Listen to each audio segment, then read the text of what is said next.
Well, hello everyone. This is John Byrne with Poets and Quants. Welcome to Friday with Sandy. Sandy Kreisberg is the founder of hbsguru.com. There he is in Boston. Shalom, everybody. Happy Labor Day. Yeah, and we have those forthcoming round one deadlines right around the corner. So good luck to all of you out there.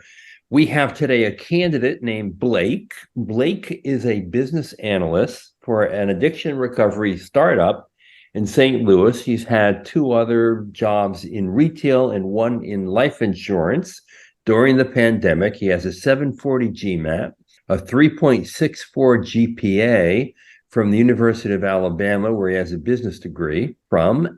He wants to use the MBA to transition into healthcare consulting. He has a wide range of schools that he's targeting: Harvard, Wharton, Chicago Booth, Northwestern Kellogg, MIT Sloan, Duke Fuqua, Michigan Ross, UNC Kenan-Flagler, Washington Olin, right in his hometown right now of St. Louis, and the McDonough School, Georgetown University in Washington, D.C. So, Sandy, what do you think of Blake?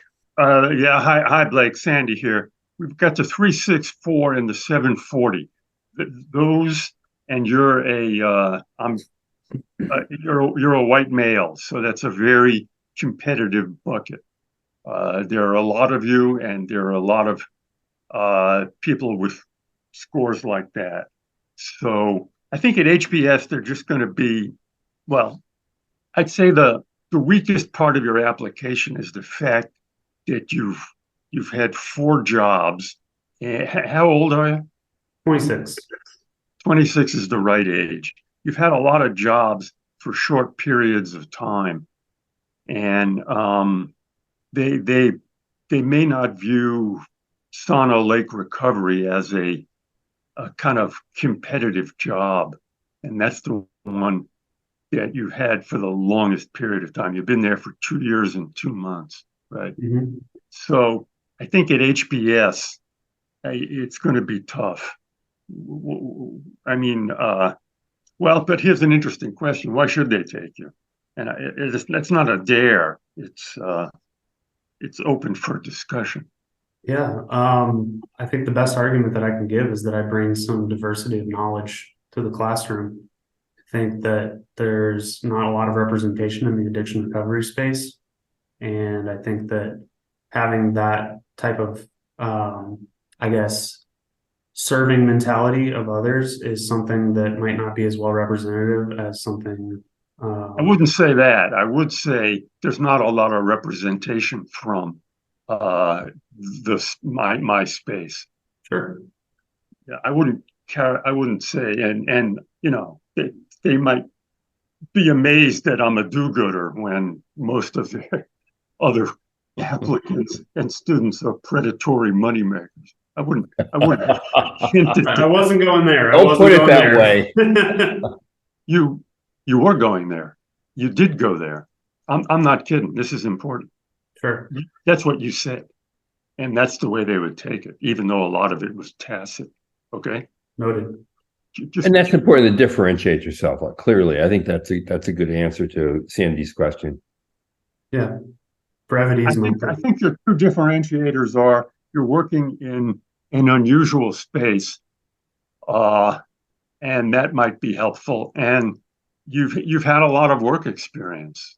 Some of it as a result of COVID or whatever. You've worked at 4 different companies, and that could be very helpful in a case method discussion. I mean, I think you also want to explain why in a number of these jobs you didn't last all that long. You need to make clear it was a result of the pandemic and the economic uncertainty, and you rose above this adversity.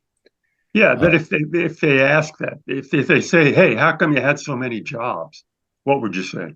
I mean, there are 2 major life events that occurred: COVID and wanting to support my fiance in her endeavors to become a lawyer. I don't get the second one. How does that explain you having a lot of jobs? Well, there are no law schools in Charlotte, North Carolina, so we knew that we were going to have to move 4 times? I mean, No, the last one to get the addiction recovery job. correct. Although I think that while that is an important part of your story, I'm not sure I would share it. Okay. I'll tell you why. Because I think that your inspiration for working there is more important than the fact that you are merely a trailing Spouse. priest Yeah, spouse. I agree with you 100%. Yeah. Yeah. I think you want them to read your application and let them know that you're working there because you believe in what they're doing and it's important to you, and not merely because you needed a job and you're following a fiance to another city. Yeah, I agree with it. Harvard doesn't want to be considered the trailing spouse. Understood. Now, I think it's important to say some other things about your background as well. Okay. Particularly in terms of Harvard, Wharton, Booth, and possibly Kellogg and MIT Sloan. These are elitist schools with elitist MBA programs. And like it or not, they love to have, Ivy League or near Ivy or public Ivy graduates who went through a fine, highly selective filter, and then got jobs in highly selective companies where they had to get through. They like prestige, highly selective everything. These are disadvantages that this candidate has, and then the question is, he has the stats, but can he? How does he overcome the inherent disadvantages against the competitive applicant pool at these schools?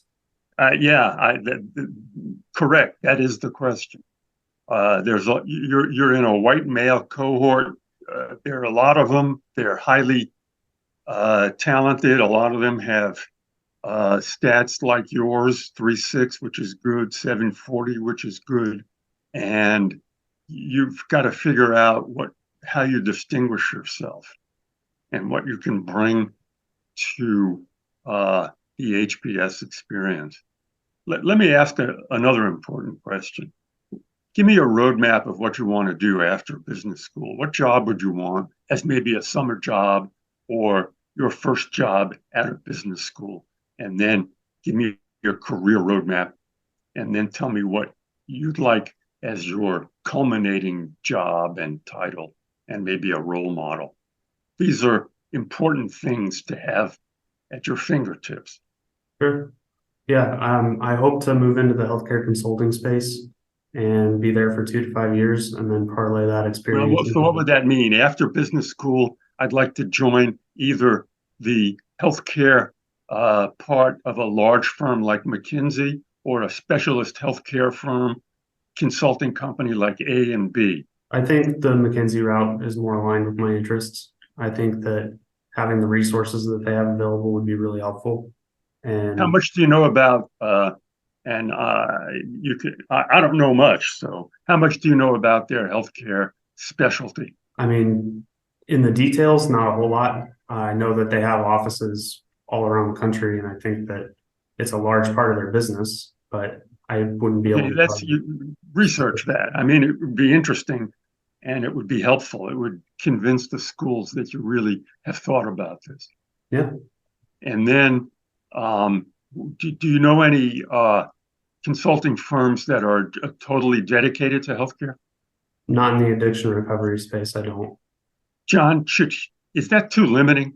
Yeah, I think it'd be broader and just do the healthcare consulting gig. And yeah, I'd say I'm interested in healthcare consulting, possibly to specialize down the road with addiction recovery. But saying before you enter business school that you want to be an addiction recovery healthcare consultant, it's too specific. yeah, they might be worried, they're going to disappoint you because you might not be able to get that exact kind of job. So just say healthcare consulting. It's a big field. There are a lot of opportunities in it. I think that they would think they could get you that job. They'd be happy to have you then. Okay. Okay. Here's another important question. Could you tell me what you do at Sana as a business analyst? Yeah. So I'm basically the data guy, the process improvement guy, and the software management guy. So I kind of have 3 jobs in one, but that's a brief overview. Well, tell me something you've done that tell me about a project you've worked on that was very successful and what your role was. Yeah, so I led a process mapping session to basically walk through our patients' journeys from the second that they walk in the door to the second that they leave the final program. And we utilize Yeah, that you're kind of in the weeds too early here. You've got to set that up, okay, if you know what I mean. to be honest, I don't. This this is a time to be honest. Okay.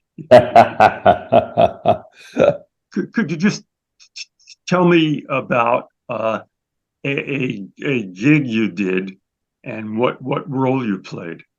I mean, I basically created the reporting infrastructure for our business. We didn't have any reporting infrastructure, so I've established the cadence of when reports go out and what KPIs populate those reports. All right. I'm going to stick on this because it's super important. You've got to be able to do this. Hey, hello there. Hi, boy, there's a lot of great stuff here. Could you tell me what Sauna Lake Recovery is and what you do there? Yeah, sure. We're a small addiction recovery center in the Midwest. Stop, And John. No, you got to say what you do there, not what it is. I think you need to No, say, no, you have to say what I asked him to say what it is. yeah. How well did he do that? Well, it is an addiction center. What does that Right. mean? Yeah. Well, you have people who are addicted to drugs or alcohol primarily. Startup Addiction Recovery Care System. What does that mean? Is it, are you a, do you have patients? yes, Not personally, the center has patients. correct. Right. So, and in fact, it's even a facility where you sleep over. Yes, Well, not all addiction centers have that capability. Okay, so it's a facility in St. Louis that treats addiction, and the size of it is, we've got X doctors, Y executives, and Z whatever, and we're privately owned, or whatever the actual correct version of all this. We're privately owned, and if there's some number you could give about revenues that's public, that would be helpful. Just this is important. You've got to be able to define what it is, where it is, give us some idea of its size, and then we'll get down to what you do there. Can you do that? Hey, Blake. What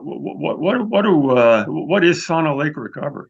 Sauna Lake Recovery is a facility in St. Louis that helps people struggling with addiction to substances, so substance use disorder. And we have about 600 people total that we're helping to actively work through their addiction. And we have generated about $30 million in revenue as of 2022. Good. $30 million in revenue starting when? In the year of 2022. Apologies. Yeah, good. Yeah, that's fine. And then if you had to say what you do for them, Yeah, so what do you do? Yeah. yeah. So I create and maintain all of the reporting for Sauna Lake directly to our executive leadership team. And I work to identify flaws in our processes so that we can improve those flaws and make for a more streamlined experience for our patients. And then I also maintain all of our databases. So our electronic medical records and electronic health records. Good. And then, the follow-up question will be, give us an example of something you've done that's made an improvement in the organization. Yeah. No, this is real important because if you can't get beyond this, you're gonzo, man. And then you got to immediately go to a specific to get them to understand exactly what you're doing on a regular basis. Sure. So, for example, I send out daily, weekly, and monthly KPI reporting to our executive leadership team so that they can have the information that they need to make informed decisions about our business. Look, I'm going to be tough with you because better you hear it from me. You sound like you're a POW giving a report about to the UN about how you're being treated by the enemy here. You're just not internalizing this. Yeah, You sound like you're reading this off a card. you want to give a real specific about something that you did that helped the business. That's true too, John. But what I'm saying is at a higher delivery. level. Yeah, you're talking about the delivery. Yeah. You really have to make it conversational, and this is tough because it's not just a conversational answer. They're asking you for something that is corporate information, and you've got to internalize it and make it simple. Yeah, which is not always easy. Yeah, but it's important because that's what you're going to be called on to do in a class discussion. Yeah. Forget about a class discussion. Yeah, that's why the interview asks you to do it about your own experience, because you will later be called upon to state a case. But in terms of the interview, if you can't do that, they're going to go, we don't need this guy. We got, this guy's got 4 other guys like him, and 2 of them can do a better job of explaining what they do. Yeah. And to be completely honest and transparent, I've been focused so much more on the application and essay that the interview has not been a point of focus for me to this point. Yeah. Well, good. Now we're focusing on it. Okay. Very much so. You've chosen 10 schools. I love the range of schools that you're applying to.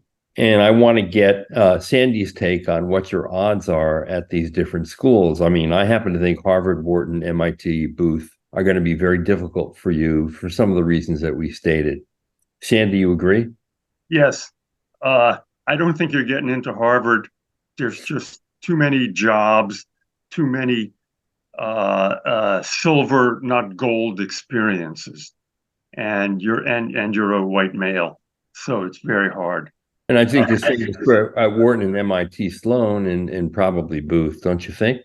Wharton might go for Wharton sees a 3.6 and a 740, they become interested. And then they might be interested in the fact that you're in this kind of medical recovery space. And they might think that you're not going to have a hard time getting a job after Wharton. So all of those things, I don't know. I would say your odds at Wharton are, I wouldn't be surprised if you got an interview at Wharton or called into their interview process. Wharton, I might also add, has a healthcare management department, which many business schools do not have. And so your aspirations as well as your current job might also be quite appealing to them. Yeah, that was of particular interest to me there. Yeah. I'd really wag my tail with those guys. I'd go to their forums and I'd show them the love. Kellogg might be the same thing. Kellogg might say, boy, this is an interesting guy in a space that we are interested in, but don't have a lot of students. And I think your chances at Duke, Michigan, UNC, Washington U, and Georgetown, I'd say kind of in line at those places. Are pretty good. Yeah, I think you are in line. Yeah. Yeah, the numbers, the 3.6 and the 740 go a long way. We're just judging from the amount of jargon in your resume. Boy, if there's someone you could work with, either a consultant or a friend who knows how to do this, I would really recommend that. Yeah. So, I mean, basically, in summary, I think Wharton and Kellogg are reaches. Duke and Michigan are good bets. I think UNC, Washington U, and Georgetown, I wouldn't call any school a safety school because elite MBA admissions, you never know. Sure. If there is such a thing as a safety school, I think those 3 schools are safety schools for you. So I think you got 2 reaches, 2 in the middle, and then 3 kind of solid places. And any of these places can get you where you want to go. Of course. Yeah, your application execution is going to be a little more important for you than for the guy sitting or gal sitting next to you. You got a lot to explain. Yeah. Make it very personal and make it very authentic. Yeah, but also true. Oh God, yes, of course. Well, I mean, we didn't get into the details of this, but you have a very good story as to why you're working at this addiction recovery startup in St. Louis, and why your career goals are centered around that. And I think you very much need to use that to explain why you're working at a place that many people would not consider highly selective. Yeah. yeah, good advice, John. Let's finish off with this. Even if we just did it, can you give me the roadmap of what you're going to do after business school? What would be a good first job for you? What would be a job after that? What do you see as a job, as a position you'd like as the culmination of your career? And can Yeah. you point to a couple of role models? Yeah. So really hoping to get into healthcare consulting, either with some firm that specializes in healthcare consulting or one of the MBB firms. Um, Eventually, I'd really like to open my own addiction recovery center. And my role model for that has got to be the current CEO at the place that I work now, Sauna Lake. Watching him build this business over the last couple of years has been um, really inspiring, and it's clear How did that. he do it? How did he do it? Yeah, I mean, it just sounds like you almost need medical certification as well. Yeah, he did go through all of that and worked with some other folks that kind of had the specialization and all that. And one of the things that I love about his story is that he is also a struggling alcoholic. So he went through all of this himself and took that personal experience and utilized that to build this company. And I think in working with the right people and leveraging his past career, he's an accountant by trade. He's been able to put Okay, together so a let company. me. You go to business school, you get a job at McKinsey. How do you make your next move? Which is the unusual step.